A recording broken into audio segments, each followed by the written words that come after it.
नमस्कार दोस्तों, एक बार फिर से हाजिर हूँ अपना नया वीडियो लेके। उम्मीद करता हूँ मेरे पुराने वीडियोस को देखने का आपको मौका मिला होगा, और अगर आप समय नहीं निकाल पाए हैं तो कृपया अपने बिजी शेड्यूल में से थोड़ा सा समय मुझे दीजिए। मेरे वीडियोस को देखिए, सब्सक्राइब कीजिए, लाइक कीजिए और शेयर कीजिए। आज का जो विषय है वो बड़ा इंटरेस्टिंग है। ये रिक्वेस्ट मुझे किसी ने भेजी थी और कहा था कि इस पे आप कुछ थोड़ा सा बोलिए, या जो भी आपके एक्सपीरियंसेस हैं आप इसको कैसे देखते हैं। वो है प्रमोशन, इंक्रीमेंट, और आप कह सकते हैं ग्रोथ एक एम्प्लॉय की ऑर्गेनाइजेशन में। और मेरा मानना ये है कि इसके बहुत सारे पैरामीटर्स हैं। इससे पहले उसकी बात डिस्कस करें, मैं एक चीज़ बता दूं, मैं इस चीज़ पे बिल्कुल यकीन नहीं रखता, इस स्टेटमेंट पे जो लोग कहते हैं कि ऑर्गेनाइजेशन में आपका गॉडफादर होना चाहिए। वो ज़माने चले गए, किसी टाइम हुआ करते थे, मुझे पता नहीं, लेकिन मैंने खुद अपनी ज़िंदगी में कोई ऐसे लोग नहीं देखे हैं जो आपकी नॉन परफॉर्मेंस पे, आपके गलत हैबिट बिहेवियर पे भी आपको प्रमोशन दे देते हैं। ऐसा मैंने नहीं देखा। प्लीज़ अंडरस्टैंड, आप भी किसी को प्रमोट करना चाहेंगे तो आप भी किसी ऐसे आदमी को प्रमोट नहीं करेंगे। और सेकेंडली, आपके बॉसेस के ऊपर भी bosses, right, they are also answerable to their bosses. So ये दिमाग से निकाल दें कि भाई ऐसा होता है तो फिर ज़्यादा कामयाबी मिलती है, बॉस अगर आपको लाइक करता है। यस, मैं एक चीज़ मानता हूँ कि डेफिनेटली इंटेलिजेंट बच्चों को हमेशा टीचर लाइक करता है। ये आपने अपने स्कूल टाइम में भी देखा होगा। तो ये थोड़ी सी एक झुकाव तो रहता है, लेकिन वो झुकाव इतना भी नहीं रहता कि आप नॉन परफॉर्मर है और आपको सीधे के सीधे प्रमोशन दे दी जाए। अब coming back to the point के क्या इंग्रेडिएंट हैं जो हमें चाहिए प्रमोशन के लिए। देखिए, प्रमोशन जो होती है वो सीरीज ऑफ इवेंट्स को लेके होती है। वो एक फाइनेंशियल ईयर को नहीं लेके होती। फाइनेंशियल ईयर को लेके सिर्फ इंक्रीमेंट दी जा सकती है, और उसका हिसाब बड़ा सीधा है कि primary is equal to your target is equal to your achievement. तो वो बिल्कुल सटीक है, ठीक है। उसमें इंक्रीमेंट है, आप ग्रोथ कर रहे हैं, तो उसमें वो सीधे सीधे लॉजिक लगाया जा सकता है। लेकिन अगर आपको प्रमोट करना है, क्योंकि प्रमोशन से होता क्या है, प्रमोशन से आप एक नए जोन में जा रहे हो, राइट। रिस्पॉन्सिबिलिटी बढ़ रही है, आपके नीचे और मैन पावर आएगी, आपको उसको इन्फ्लुएंस करना है और कन्विंस करना है, व्हाट एवर यू से। और आप जो रिस्पॉन्सिबिलिटी ले रहे हो, अगर कुछ उलट फेर हो गया तो उसका इम्पैक्ट भी बड़ा हाई है, क्योंकि आप हायर पोजीशन पे जा रहे हो। तो इसलिए ऑर्गेनाइजेशन बड़ी कॉन्शियस हो जाती है, या बॉसेस या जो भी पैनल बैठता है वो इसलिए डिस्कस करता है कि भाई सिर्फ परफॉर्मेंस ही मत देखो, इस आदमी का हैबिट्स भी देखिए। पिछले 3-4 साल से अगर ऑर्गेनाइजेशन में है, उसका बिहेवियर भी देखिए, उसका वैल्यू सिस्टम भी देखिए, राइट। और परफॉर्मेंस तो ऑफ कोर्स वो आएगी, क्योंकि अल्टीमेटली तो परफॉर्मेंस के लिए ही ऑर्गेनाइजेशन ने रखा है। लेकिन हैबिट बिहेवियर ये डिसाइड करता है कि आपका परफॉर्मेंस लाने का तरीका क्या है। अब बिहेवियर की बात जो है, क्योंकि हैबिट तो चलो फिर भी इंटरनल होती है, लेकिन कई बार बिहेवियर जो है वो एक्सटर्नल वर्ल्ड को बहुत इंपैक्ट करता है। और कई बार हम सोचते हैं कि हमने अगर अपने बॉस को पार पा लिया तो सब कुछ हो जाता है। लेकिन एक बात बता दूं, जब प्रमोशन पैनल बैठता है तो आपका बॉस भी असहाय हो जाता है। क्यों? क्योंकि वहां पे बड़े बड़े धुरंधर बैठे होते हैं और क्रॉस फंक्शनल बैठे होते हैं। अब होता क्या है, हम लोग सिर्फ अपने बॉस से रिलेशनशिप बनाने के फिराक में रहते हैं, जबकि मैं ये मानता हूं आपका जितना भी लिटरल सिस्टम है, चाहे वो कमर्शियल है, चाहे वो लॉजिस्टिक है, राइट, मार्केटिंग है, ये सब आपको ऊपर पहुंचाने में सहायता करते हैं। अब आप कहोगे कैसे करते हैं? देखिए, ऊपर जो बॉसेस बैठे हैं उनके पास पल पल की खबर आती है रीजनल ऑफिस से, और सोर्स ऑफ इंफॉर्मेशन एक ही नहीं होता, सोर्स ऑफ इंफॉर्मेशन बहुत होते हैं, और वो चेक भी करते हैं इस चीज़ को। अब ऐसा नहीं है कि जो बॉसेस के बॉसेस होंगे उनको सिर्फ आपके बॉस से ही इंफॉर्मेशन मिलेगी, वो कमर्शियल हेड भी इनको इंफॉर्मेशन दे सकता है कि ये एसएम कैसा है, वो मार्केटिंग वाला भी, क्योंकि उसका एक्सपीरियंस जो जब वो रीजन में आया, उसने विजिट किया, या उसके रिलेशनशिप जो है वो रीजनल लोगों के साथ कैसे हैं, चाहे वो मार्केटिंग के लोग हों, कमर्शियल के लोग हों, तो ये सारी की सारी इंफॉर्मेशन जो है डॉट कनेक्ट होकर ऊपर तक जाती है। और कहीं अगर पैनल में ऐसे बैठे हों तो लगभग बोलते हैं कि यार ये तो इसकी रीजन से तो रिपोर्ट ठीक नहीं है, मेरा कमर्शियल मैनेजर ने ये कहा, मेरा लॉजिस्टिक मैनेजर ने ये कहा। तो कहने का मतलब ये है, जो लोग बिल्कुल बांध के चलते हैं, बिल्कुल मेरा टारगेट, मेरा परफॉर्मेंस, दैट्स इट, वो कम कामयाब होते हैं। जो लोग थोड़े वर्सटाइल होते हैं, जिनका नेटवर्क कह लीजिए या जिनका बिहेवियर सभी लोग अप्रिशिएट करते हैं, हेल्पिंग होते हैं, टीम में काम करने वाले होते हैं, वो बड़ी जल्दी ऊपर निकल जाते हैं, बिकॉज टीम्स उनको खुद ऊपर पहुंचा देती, उनको किसी को मतलब मांगनी नहीं पड़ती है प्रमोशन, ये बोलना नहीं पड़ता है मुझे प्रमोट कर दो जी, राइट। सो प्रमोशन के लिए बहुत सारी चीज़ें डायरेक्ट होती हैं, जैसे आपकी परफॉर्मेंस होगी, उसको तो कोई भी आदमी आपका परफॉर्मेंस देख के आपको पता लगा लेगा कितने नंबर देने। लेकिन कई चीज़ें इनडायरेक्ट होती हैं जो आपकी पर्सनैलिटी, बिहेवियर को इम्पेक्ट करती है। मैं आपको एग्जांपल देता हूँ।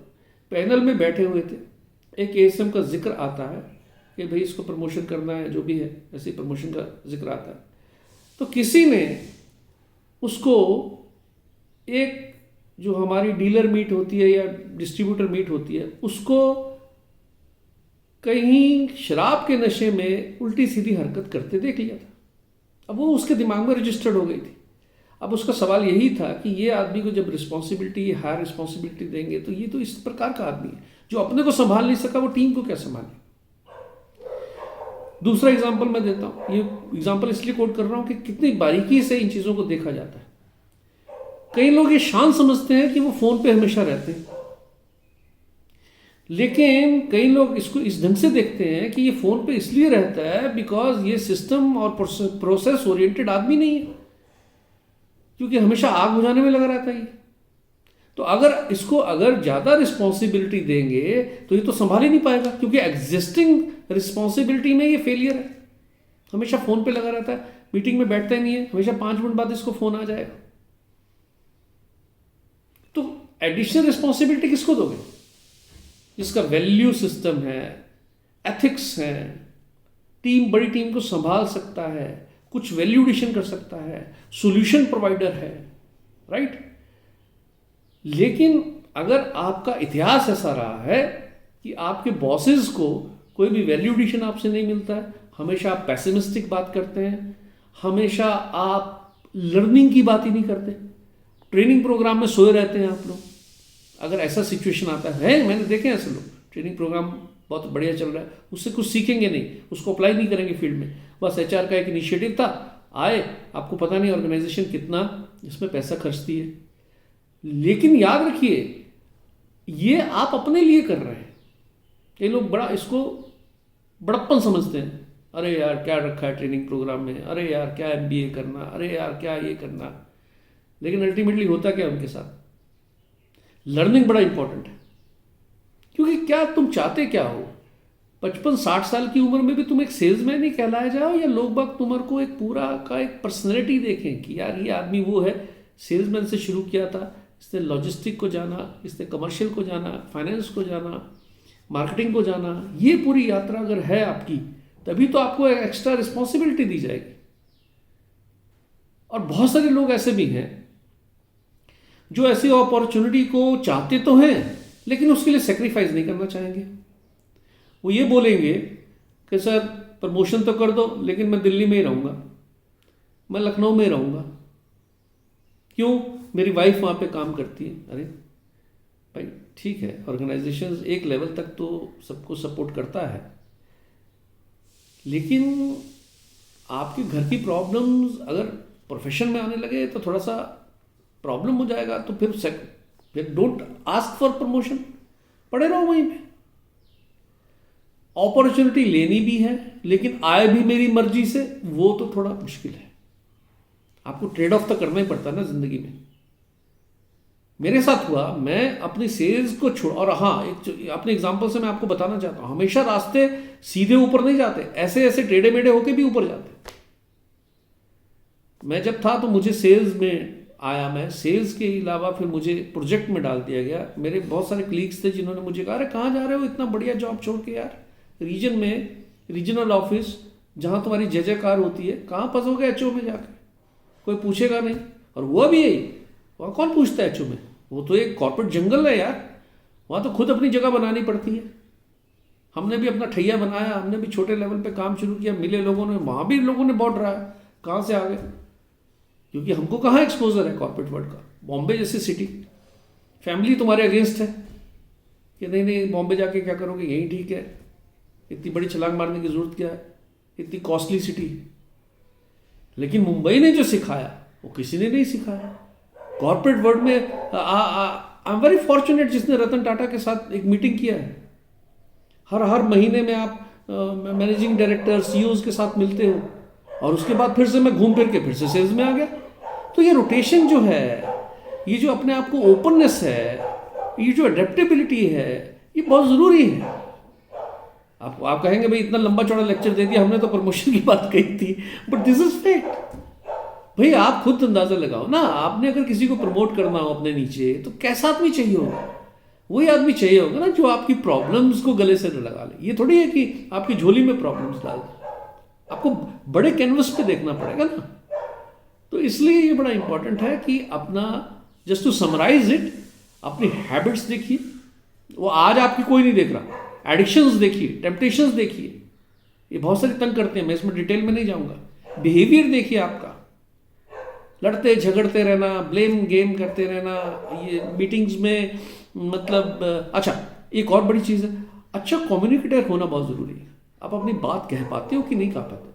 अब मैं जब आपको बड़ी टीम सौंपूंगा तो ये भी देखूंगा यार ये आदमी टीम से क्या बात करेगा, जिसको ना बात कहना आता है, ना अपने आप को प्रेजेंट करना आता है, ना प्रेजेंटेशन देना आता है, ना इन्फ्लुएंस कर सकता है, ना कन्विंस कर सकता है। अब सिर्फ टीम से अगर यही वार्तालाप करना, ये तुम्हारा टारगेट है, ये तुम्हारा वो है, जाओ, तो मेरे ख्याल से वो टीम को डेवलप नहीं कर पाएगा। सो अगर मैं प्रमोशन किसी को दे रहा हूं तो मुझे ये देखना पड़ेगा, या पैनल के लोग इस ढंग से देखते हैं कि अपनी ग्रोथ के साथ टीम को कैसे ग्रो करता है, बिहेवियरल एस्पेक्ट इसके क्या हैं, हैबिट्स इसकी कैसी हैं। देखिए कोई आदमी रामचंद्र नहीं है, लेकिन इतना तो जरूर है ना कि कॉर्पोरेट वर्ल्ड में कैसे बिहेव करना है, और जो आदमी अपने घर में जैसा रहता है वैसे ही बाहर भी बिहेव करता है। सो अपने आप को, जब आप अच्छी पोजीशन के लिए जा रहे हैं तो इतना तो काम अपने पे करना पड़ेगा ना, अपने को इंट्रोस्पेक्ट करना पड़ेगा ना, अपने वैल्यू सिस्टम देखने पड़ेंगे, बिहेवियर देखना पड़ेगा, हैबिट देखनी पड़ेगी, ताकि आप लोग अपने आप आपको उठा के ले जाएं, यार ये आदमी चाहिए।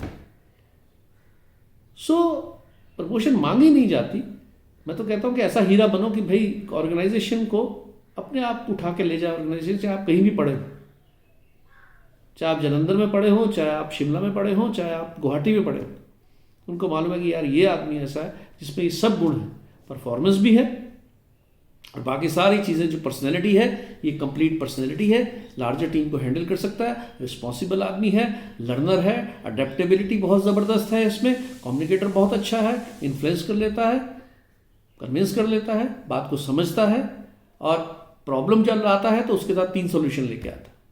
तो मेरा मानना ये है कि इस ढंग से आपको इसको प्रमोशन को देखना चाहिए और ऐसे आगे बढ़ना चाहिए। जो हैबिट्स, बिहेवियर, वैल्यूज़ हैं, अगर उसमें कहीं ना कहीं कमी है इसको बिल्डअप कीजिए। और सिर्फ अगर आप ये सोचते हैं कि मैं पिछले 4 साल से 10% ग्रोथ ला रहा हूँ, मेरी प्रमोशन होनी चाहिए, आप यू फॉरगेट, प्रमोशन नहीं होगी, और अगर आपकी हो भी गई तो उससे ऊपर नहीं जा पाओगे कभी। तो प्लीज़ अपने को कंप्लीट पैकेज की तरह शोकेस कीजिए लोगों को, वो अपने आप उठा के ले जाएंगे आपको। Thank you very much.